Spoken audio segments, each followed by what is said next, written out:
SEC decides not to go after Ethereum 2.0. They sent Wells notices, and they basically said that we're going to investigate ETH2 and see if it's a security.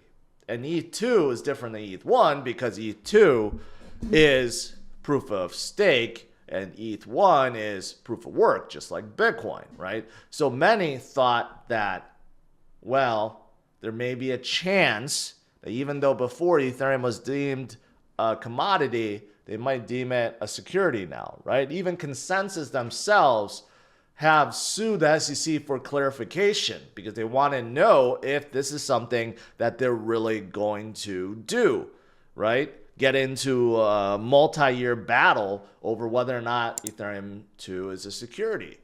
But here's the thing. I think we already knew the answer. There was no way in hell that Gary Gensler and SEC would have approved Ethereum ETFs if they thought it was a security.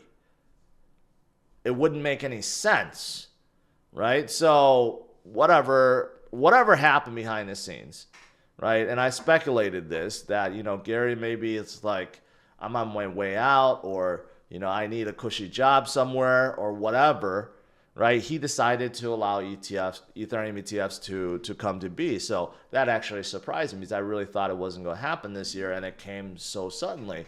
And maybe as soon as next month, we're going to get Ethereum spot ETFs trading. So I guess this is a big win, right? Obviously, this basically, once and for all, even if we get a new SEC chair after this year, I mean, it just seems like there's no way they're going to try to revisit this again. This is by two SEC chairs basically now declaring it's a non-security, and this is the letter that they sent. Okay, basically they're saying they're just closing down the investigation. They have no intent of moving forward. So that's good. Speaking of Ethereum, right, and those ETFs, Bitwise amended there saying that Pantera Capital is interested in $100 million buy.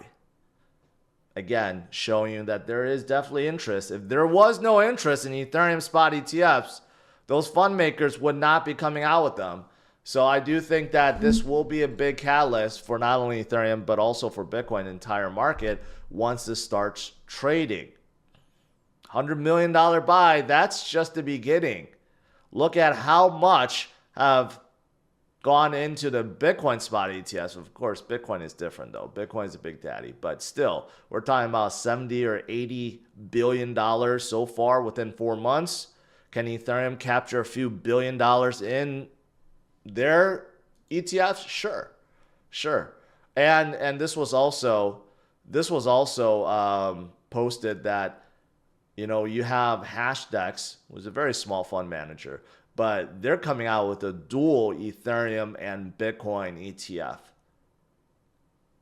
And they're both weighted. So that's kind of interesting. So later on, right, we can have ETFs where it's like a bucket, like Bitcoin, Ethereum, Solana, or, Solana, Ethereum, or maybe you could have, I don't know, you could have Cardano in there and Avalanche and Polygon. You could put all these into a bucket, which makes sense because most ETFs are like that.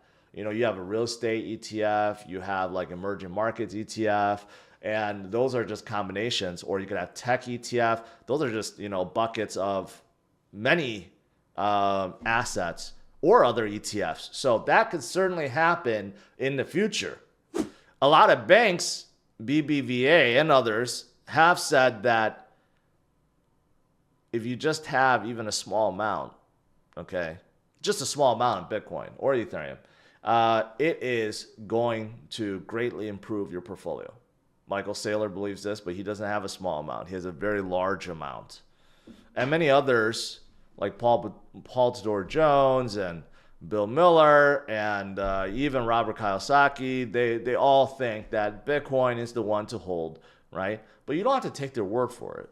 You just look at the performance. There's no second guessing if you're just looking at facts like performance. And I covered this yesterday greatly in my night video, but I'm just going to rehash it again. Since the beginning of time, since the beginning of Bitcoin till now, Bitcoin's returning close to 150% annualized returns, even with the nasty crypto winters, even with the down markets and volatility and all the scary geopolitical and macro stuff that has happened in the last 13 years. It's still providing 150% annualized gains. And if you compare that to, say, gold, which is giving 3.3%, large caps, US large cap SPY is giving 13.5%, NASDAQ giving 18.6%, and US growth, I don't even know, that's probably like smaller growth companies, 16%. Nothing comes close. So you don't have to take all these billionaires' words for it.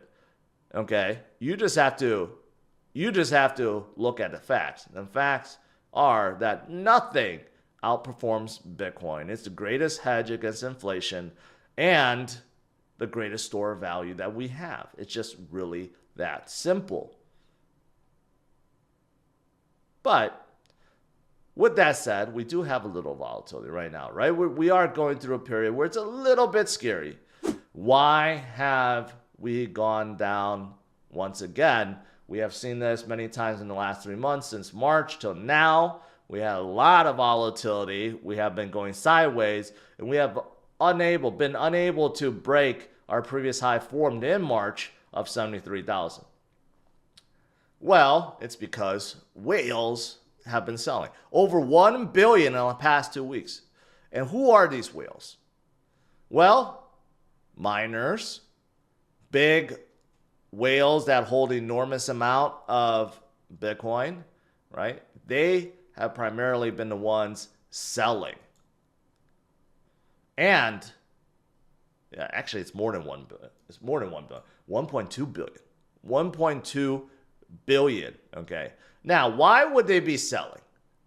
Why would they be selling at all, right? Well, a lot of the miners are struggling. Some miners are taking profit, but a lot of the miners are struggling.